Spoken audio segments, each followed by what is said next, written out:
got laid off and told I was expendable. My entire department fell apart without me. A few months ago, my company decided to do a round of restructuring. You know the vague corporate speak that usually means cutting costs and trimming people who are supposedly non-essential. I'd been with the company for several years, managing vendor relationships and handling all the project coordination for our department. It wasn't glamorous work, but it kept everything running smoothly. When they let me go, management tried to soften the blow by saying I was good, but not critical to operations. Translation: you do a lot, but we don't really understand what you do. I left quietly, took my severance, and wished them luck. Deep down, I suspected they were about to learn a hard lesson, but I didn't say a word. Within a month, the cracks started to show. I began hearing from old colleagues that vendors were confused about contracts. Nobody knew the correct points of contact, and project deadlines were slipping left and right. The big one came when a major contract renewal got delayed because no one understood how the internal systems and processes worked, the very ones I used to manage. Then came the phone calls. My former boss reached out, saying things like, "Hey, just a quick question, and can you remind me how we used to handle?" It started off casual, but I knew what was happening. They were floundering. I gave a polite but minimal response the first time, but after the second and third calls, I stopped answering. I wasn't about to do free consulting for the people who had just told me I wasn't critical. Meanwhile, one of our biggest vendors, the one I had worked with the most, reached out to me. They had seen the chaos firsthand and asked if I'd consider coming on board full-time to help manage multiple client accounts. Essentially, it was the same job I'd been doing before, but with better pay, more respect, and an organization that actually understood my value. I accepted. A few weeks later, I heard through the grapevine that my old company had lost 3 major contracts due to the confusion. Ironically, my new employer, that same vendor, is now one of their largest revenue sources. When my old boss called again, I simply said, "No thanks." It felt good knowing they finally realized just how critical I really was. Now for the comments. Common theme: managers don't know the extent of institutional history and knowledge that gets lost or destroyed with these restructuring. This: nobody documented anything. It was all institutional knowledge in my head. They thought I was replaceable until suddenly I wasn't. 100%. I was the last person at my last job with all the institutional knowledge, and the manager and her chief minion both thought they were so much smarter than me apparently, and that I wasn't needed, and my job wasn't so hard. Even though I was the only one who knew how 85% of everything was done, and it all crashed when I left because they just dumped it on my clueless colleagues who had other roles. Just one example of the minions' idiocy: I maintained all the historic files, which they were always nagging me to digitize, yet wouldn't give me the budget to hire a firm to do it. When I left, Minion hired random movers who just threw them into boxes and shipped them to colleagues at a second location in complete disarray, and they wound up having to hire someone to recreate the entire system. This hit different. I was the only one who knew how everything connected. They thought that didn't matter. Tell your old boss that you're a freelancer now and you charge $300 an hour. They will accept it. Many years ago, after I left one job, the manager, who was the reason I left, called me because the knowledge management system I built went down, and my replacement had no clue. And I told her no, and her response was that since it was something I built on company time, I was obligated to continue to support it. I just laughed and told her my consulting rates, and she hung up. She kept calling and texting demanding I fix it, so I just reached out to HR there and told them my next step was filing harassment charges. Never heard back again, LOL. Being built on company time means they're entitled to keep the system you built for them. Maintenance is the problem of the company since they own it. Yeah, I had to explain what work for hire meant. Next story. My boss stole my work, and I let him get roasted for it. So this happened a few months ago. I work in product for a mid-sized tech company, nothing glamorous. Just your typical mix of dashboards, stand-ups, and people trying to look busy on Slack. I was leading a small internal project meant to fix a data mess that had been quietly draining thousands of dollars every month. Not exactly headline material, but it mattered. For weeks I stayed late cleaning up datasets, writing SQL queries, cross-checking vendor numbers, and building a reporting model so finance could finally see where the leaks were. By the end, the project actually worked. We stopped the bleeding, automated the process, and started saving money. It wasn't flashy, but it was solid work. The day before our quarterly all-hands, my manager, let's call him Steve, messages me asking if I could send over a quick summary of what I did. I figured he just wanted to review it before presenting the highlights. No problem, right? I put together a tight slide deck with screenshots, charts, and bullet points explaining how I tackled the issue and sent it his way. Fast forward to the next day. I'm sitting in the audience, coffee in hand, when Steve starts presenting. My stomach drops. He's literally showing my slides. Not inspired by, not adapted from. The exact same file. He didn't even bother to rename it. The file name still had my initials in it. And to top it off, he tells everyone, my team helped a bit. A bit? Bro, I am the team. I didn't say anything in the moment, partly out of shock, partly because I didn't want to look petty in front of the execs. But I filed it away. A few weeks later, our VP reached out, asking for some follow-up numbers from that same project. Steve was on vacation, so she came directly to me. I sent her the updated dashboard and, as casually as possible, mentioned, oh yeah, here's the model I built from that analysis I shared earlier. She paused and said, wait, you built that? You could almost hear the gears turning. Long story short, she wasn't thrilled when she realized Steve had taken all the credit. Next review cycle, when strategic contributions came up, guess who didn't get the glory this time? Not me, and definitely not him.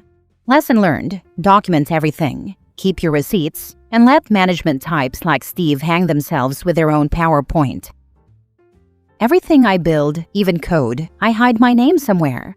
Heck, I even have a disclaimer within everything I've built and done, even if it's hidden. That way, when someone says something, I can point out the proof of it. I'm not a dev or software engineer, but I make sure it's my work, my code, if I made something.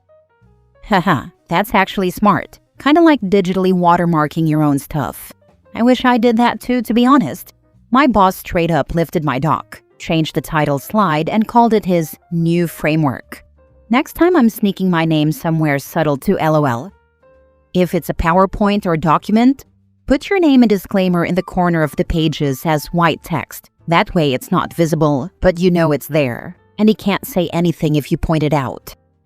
Oh, I had one of those bosses. She left her questions in the comments on the slides and forgot to delete or hide them when presenting. Lol, that's hilarious. I swear some of them don't even try to hide it. Mine once literally left my initials on a slide he presented. As a manager, I make sure everyone's contribution is fully recognized. Though as a manager, he has the right to say his team built it, but it's poor form if he made out that he did it himself. Yeah, totally get that. I wouldn't have minded if he'd just said our team built it, but man straight up took credit like he'd been up all night doing it himself. Next story, they preached we're a family until someone actually needed help. For 3 years, every company meeting ended the same way. Remember, we're not just co-workers, we're family here. The CEO loved that line and pushed the family culture hard. Company picnics, birthday celebrations, the whole routine. Then my co-worker's house burned down. She lost everything. She had insurance, but it takes time to process, and she needed immediate help with temporary housing and basic necessities. She'd been with the company for 8 years, a stellar employee who never missed deadlines. She asked if the company could advance her next paycheck or provide a short-term loan. Not a handout, literally just her own money a week early. HR said it was against policy. The CEO, who talked endlessly about family, wouldn't even take a meeting. Some of us pooled money to help her out. We raised about $3,000 between 12 people. When the CEO heard about it, he sent a company-wide email praising our generous spirit and family values. He didn't contribute a dollar himself. 2 months later, the same CEO sent out an email about how we needed to go above and beyond during a busy period. He said, family steps up when it matters, and expected everyone to work weekends without overtime pay because that's what family does. The same co-worker who lost everything declined. She said she had plans, politely but firmly. She got written up for not being a team player and lacking commitment to company culture. She quit a week later. 3 others followed. In the exit interviews, all 4 mentioned the family hypocrisy. Management's takeaway? They needed to screen better for cultural fit during hiring. They're still using the family line in meetings, though. Funny how that works. Family is always code for we expect loyalty from you, but don't expect it back. The second they asked her to work weekends for free after refusing to help when her house burned down, that told you everything. Good for her and the others for getting out. That's true. Sometimes you find a rare gem of a boss. I worked for a guy who preached the family culture nonsense, but actually backed it up. We had an employee whose house burned down, and he lost his dogs in the fire. Not only did he advance his pay, but he gave him $5,000 and kept him on payroll for 2 months while he didn't work. It's always the small businesses that are struggling where the boss is still human. Family only matters when they need something from you. The moment you need actual support, suddenly it's against policy. Love how they didn't even bother changing their script after people quit, just decided they needed more brainwashed employees instead.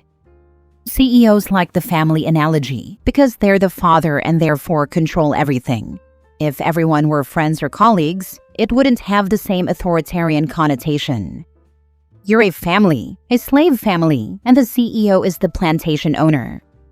This is my manager. She always has someone in her sights, usually me, and has to find things they're doing wrong. She also expects everyone in the office to be dirt poor and unable to afford any of life's emergencies, like needing new tires or an unexpected expense, so they offer interest-free loans to be repaid out of our paychecks. And oh boy, they think they're being so kind with this. How about paying people more so they can actually afford to live? It was incredibly telling when our paychecks weren't properly deposited due to a glitch at the bank. We're usually paid Friday, but by Tuesday, still hadn't gotten paid. The owner bought us lunch and then was on the phone yelling at the bank, "I had to buy my employees lunch due to your error. They can't even afford to eat because they haven't been paid yet." And that told me all I needed to know about how they view us. There are a few of us with spouses who have very good jobs, and this pisses my manager off to no end. She seethes with jealousy and can barely hide it. About a year ago, she sent out a series of hateful emails saying we'd better shape up or go part-time and lose some of the benefits we might be enjoying, such as health insurance. So those of us with spouses who have better insurance said, "Fine, we'll go part-time." It blew up in her face, and all the quality employees ended up quitting. What's weird is that she's now surrounded by completely incompetent and lazy people, and it's like she prefers it that way. Last story. Told my manager I won't be everyone's tech support after hours. I work as a data analyst in a mid-sized company. Hybrid. My job is dashboards, tickets, the usual, not help desk. Since I'm fast with scripts, people ask me things now and then, which is fine. The issue started when my manager made a be helpful push and added me to a Teams chat called Quick Fix Crew without asking. The chat is basically every person who's ever had an Excel question, with my name at the top. Last week, I was eating dinner with my girlfriend when my phone kept buzzing. 8 pings in 12 minutes. Can you fix my spreadsheet? Can you reset a VPN? Can you check a printer? A printer? Dude. I muted the chat and answered the next morning. My manager wrote to me privately, saying that our culture is to jump on stuff, that it takes a village. I said sure, during work hours and when it's my job. He said I was setting the wrong tone, that senior people should model service. Meanwhile, I was behind on an actual revenue report because I'd spent half a day unbricking Karen's monster workbook with 47 linked tabs named things like copy of final to final. I told him I'll be helpful when I can, but I'm not free overtime labor, and I won't give out my personal number anymore either. He had somehow shared it in the chat so people could reach me faster. I didn't approve that. Not cool. Friday night, 9:40 p.m., someone from sales I'd never met called me twice, then texted urgent because a pivot table broke before a Monday meeting. I replied, "I'm off. Log a ticket. I'll pick it up Monday." Monday morning, I got called into a short meeting, manager plus HR, where they said a few folks feel I'm not a team player, and the word stubborn was used. I brought printouts of my job description and a list of 23 after-hours pings from the last 2 weeks, with timestamps and topics, including 3 about resetting home Wi-Fi. HR gave the corporate smile and said we should find balance.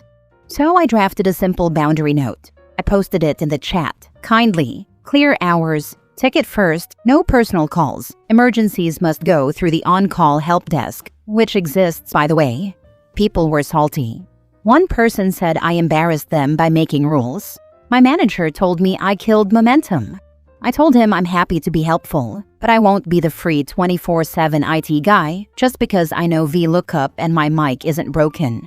Now, half the team is being passive-aggressive, no good mornings, and my manager says my attitude needs work.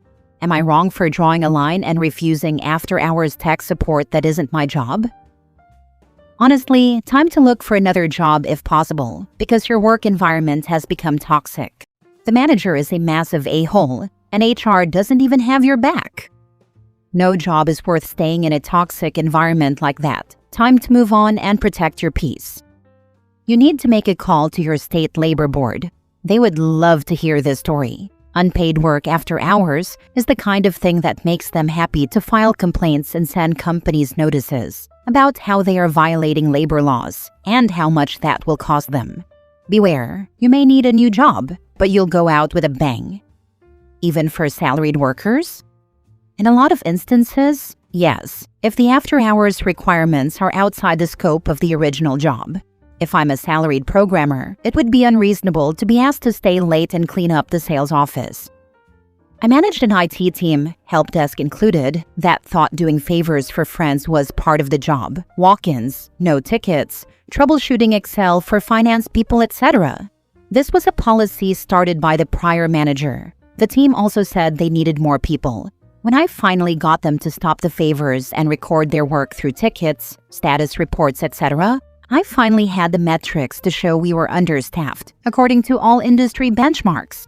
But I'll also say that when I asked them to record their work, they thought it was in prep for a RIF, so it took a few weeks to get them on board. Being a team player is never rewarded, except for the person who takes credit for lowering expenses.